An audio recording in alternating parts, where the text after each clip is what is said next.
Yo, what's up guys? Magandang araw po sa inyong lahat dyan mga ka-silent, mga ka-friends. Welcome back ulit sa aking panibago na namang video. So nandito po ako ngayon sa may Yamaha Tongko mga ka-silent. So bibili po ako ng motor na sniper mga ka-silent. So yan.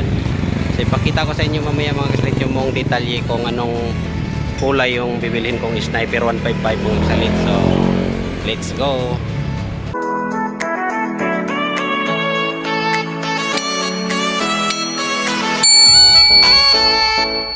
So yun mga kasalin, pakita ko muna sa inyo ng panandalian yung motor na bibilhin ko, si Sniper 155 mga kasilent, kulay blue.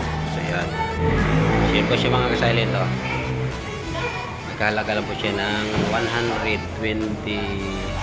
127,400. So may kasama na pong 3 years na rehistro mga kasilent, saka insurance. Kita ko lang sa inyo ng panandalian mga kasilent para may idea kayo sa akin silent move strip. Yan, update ko kayo mamaya mga kasalin sa aking mga previous kong anong mga kasama mga kasalin. So let's go. So yun mga kasilent, ito naman po yung napili kong kulay ni Yamaha Sniper 155 mga kasilent. So kulay blue. So standard lang po ito mga kasilent. So nag-iisa lang po ito dito sa may Tongko branch mga kasilent. So ang priority daw po nila yung mga Inmax saka Aerox na mga bago mga kasilent. So ito po yung napili ko mga kasilent kasi hindi po siya masyadong sakit sa ulo pag magkaberya mga kasilent, kasi hindi po ito kilis mga kasilent. So standard lang po ito. So ayon dun sa cashier mga kasilent, naghahalaga po ito siya ng 127,400 mga kasilent, kasama na po yung rehistro na 3 years. So yun. So ipakita ko lang sa inyo ng panandalian yung buong paligid niyo mga kasilent. So wala silang ibang display ditong sniper mga kasilent. Talagang nag-iisa lang talaga to. Para sa akin lang talaga to mga kasilent.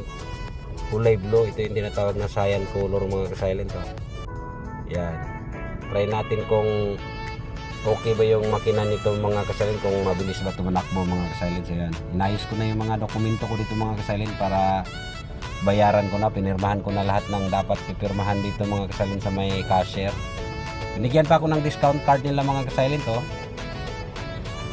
Lifetime check up yata yun mga kasilent yung nakalagay dyan sa agreements mga kasilent sa card nila sa may Motor Central dito sa may Tongko. Kahit sa ang Yamaha brand daw pwede ako magpa check up mga kasilent, walang bayad.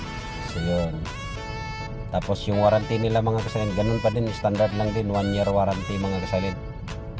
So yun, pinaayos ko na mga kasilent yung baterya kasi PMS ko na mga kasalint, general check up ko ito lahat para tingnan ko mga kasalint kung baka may mga factory defect. Ganun ang gagawin nyo mga kasalint para ma-check nyo ng maigi mga signal light, backlight, preno, tunog na makina mga kasalint.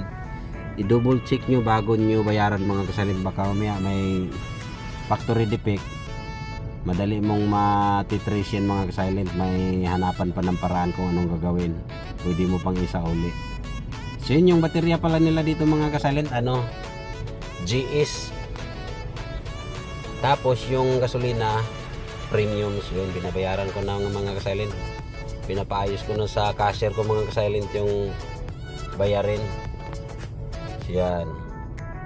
So dito lang po to sa may San Jose del Monte, Bulacan Motor Central mga kasilent brand dito sa may San Jose del Monte yan. So okay naman yung kulay mga kasilent, blue yun. Standard lang talaga siya kasi ito ang pinili ko mga kasilent. Ang naiba lang naman sa kilis mga kasilent yun. So siyan may remote yun. Saka may saksaka ng cellphone. Ito wala itong mga kasilent. So madali na lang tayo program mga kasilent. Tapos mahal yun. Nasa ko lang 150 yung kilis mga kasilent. Tapos pag magloko pa yun, may tendency na medyo mahirap-hirap. Yun, dami nilang mga display dito mga kasilent. Karamihan big bike, saka mga bagong labas ng Inmax, saka Aerox. Yan, pakita ko lang sa inyo ng panandalian yung buong paligid dito ng opisina ni Yamaha mga kasilent sa may Tongko. So yan. So yan So wala nang ibang sniper mga kasilent. So yan, okay na mga kasilent. Binabayaran na namin 127,400. So may sukli pa akong 600 mga kasilent kasi 128 yung binigay ko. Yan, binilang na ng mga kawal ko mga kasilent yung pambayad. So yun, mga bagong labas ni Inmax mga kasilent. So ayaw ko niyan mga kasilent, medyo mahirap yan pag magkaberya na pag magkaluma-luma na. So yan no. Ito yung trip ko mga ka-silent kasi dami ko ng motor mga ka-silent. 4 na yung motor ko, may isang Shogun Pro, may Honda Click mga ka-silent, binili ko nung 2022 mga ka-silent. 77 lang din yun, cash pa yun mga ka-silent. So yun, bali 4 na yung motor ko mga ka-silent kasama yung e-bike tsaka ito. Yan o. Okay naman yung forma mga ka-silent, kulay orange yung gulong yun. Yan. Medyo parang na rin siyang big bike mga ka-silent. Tapos 155, wala ka nang kalikotin dito mga ka-silent. Depende na lang pag malikot talaga yung kamay mo. Parang sisirain mo na lang yung motor mga ka-silent pag malikot yung kamay mo. So yan mga ka-silent, ang ganda niya mga ka-silent. Kulay blue, cyan daw to mga ka-silent. Yan.